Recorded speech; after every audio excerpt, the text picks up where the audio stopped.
नमस्कार मित्रांनो, ठरलं तर मग मालिकेच्या 11 मार्चच्या भागात आपण पाहणार आहोत की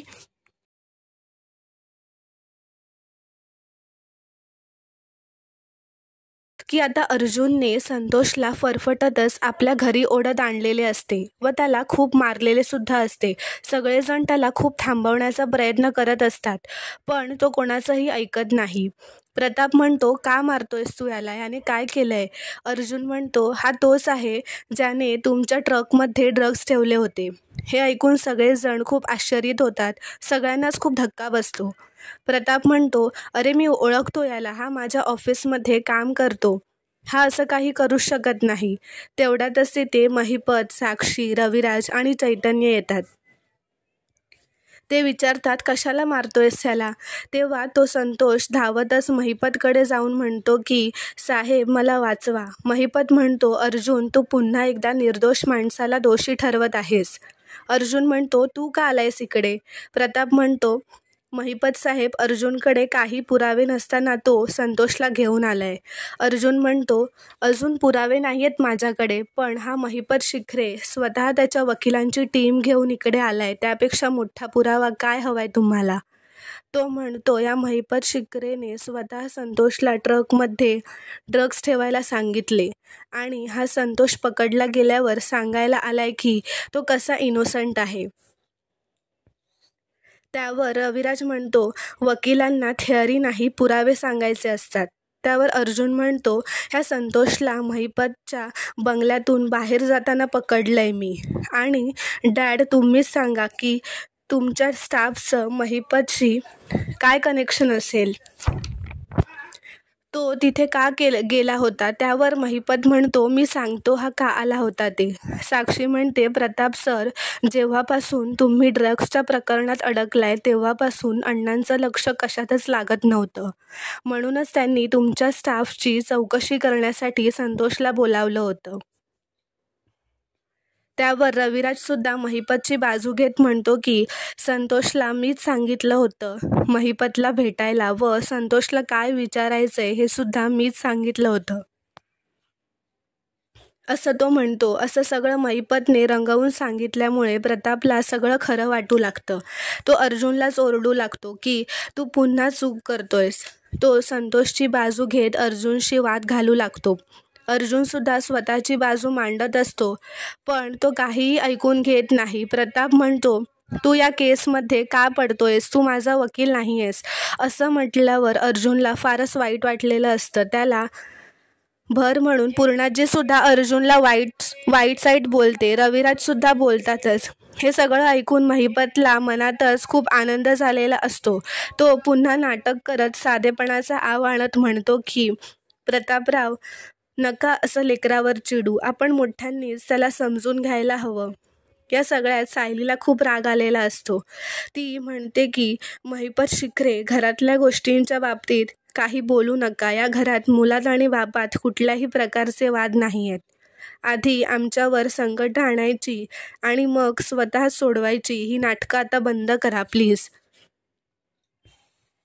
त्यावर पूर्णाजीला राग येतो. ती सायलीला म्हणते, तुला मध्ये बोलण्याचा काही हक्क नाही.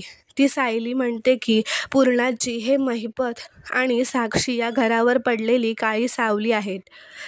ती लवकरात लवकर दूर व्हायलाच हवी. चैतन्य सुद्धा सायलीला म्हणतो की आता अर्जुनचं ऐकून तू सुद्धा असं म्हणणार आहेस का? अर्जुन म्हणतो, ती कोणाच्याही इन्फ्लुएन्स खाली येत नाहीये. या सगळ्यांवर आता महिपत म्हणतो की माझ्यामुळे या घरात आणखी वाद नको, आम्ही निघतो इथून. त्यावर रविराज म्हणतो, थांबा महिपतराव. तो अर्जुनजवळ जाऊन त्याला म्हणतो की तू कुठल्याही पुराव्याशिवाय संतोषला घरी आणलंस, त्याला बेदम मारहाण केलीस. मी तुला पहिली आणि शेवटची वॉर्निंग देतो. पुन्हा जर असं काही घडलं तर तुमची सनक कशी रद्द होईल याकडे मी जातीने लक्ष देईन. पुन्हा कधीही वकिली करता येणार नाही तुला. असं म्हणत ते सगळे तेथून निघून जातात. ते सगळे गेल्यानंतर अर्जुन मात्र सगळ्यांवर खूपच चिडतो. तो म्हणतो, तुम्ही सगळे त्या महिपतला खरं का मानताय? जर त्याने काही केलं नाहीये तर तो संतोषला सोडवायला इथे का आला होता? कारण तो घाबरला होता की संतोष काहीतरी खरं बोलून जाईल. तो चेक करायला आला होता की संतोषने काही पुरावे दिलेत का. त्यावर प्रताप म्हणतो, तुझा प्रॉब्लेमच हा आहे की तू सगळ्या गोष्टींकडे उलटच बघतोयस. पण झालं ते बस झालं, मी तुझं काहीही ऐकून घेणार नाही, असं म्हणून तो तिथून निघून जातो.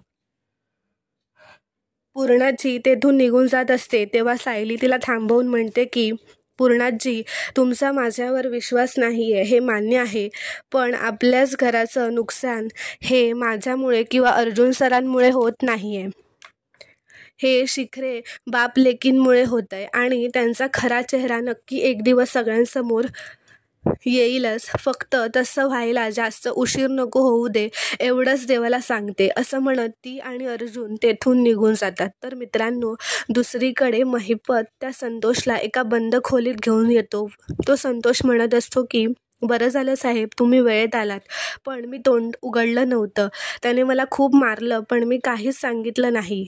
तेव्हा महिपत एका टेबलावर बसतो व पिस्तूल हातात बाहेर काढतो. ते बघून संतोष खूप घाबरतो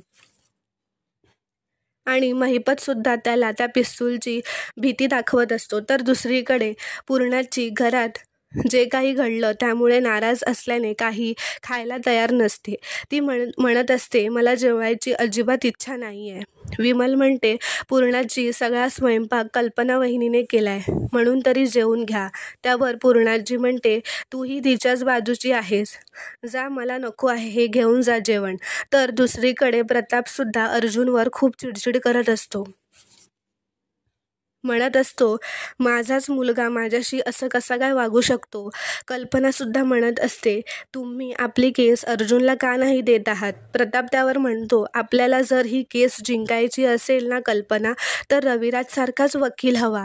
तो म्हणतो, या सगळ्याला तो स्वतः जबाबदार आहे. कल्पना म्हणते, तुम्ही शांतपणे जेवून घ्या. पण त्यावरही प्रताप म्हणतो, तुझ्या लाडक्या लेकाला आणि सुनेला जेवायला दे, नाहीतरी सगळं त्यांच्या मनाप्रमाणेच होतंय. नकोय मला जेवण, असं म्हणून तो झोपायला जातो. कल्पनाला खूप वाईट वाटलेलं असतं. तर आता घरात कोणीही जेवलेलं नाही हे पाहून कल्पना खूपच हताश झालेली असते. ती म्हणत असते, आता मला हे सगळं सहन होत नाहीये. हे सगळं अर्जुन वरूनच पाहत असतो. तो मनातल्या मनात म्हणत असतो, आपल्या घराला महिपत आणि साक्षी शिखरेची दृष्ट लागली आहे. तर मित्रांनो, पुढील भागात आपण पाहणार आहोत की सायली आणि अर्जुन हे खूपच चिडलेले असतात. ते दोघेही महिपत आणि साक्षीला अडकवायची तयारी करू लागतात. सायलीसुद्धा अर्जुनची यामध्ये मदत करत असते. अर्जुनसुद्धा ठरवतो की तो संतोषला बोलतं करेलच लवकरात लवकर. तर मित्रांनो, अशाच मालिकेचे पुढील भाग पाहण्यासाठी चॅनलला प्लीज सबस्क्राईब करा.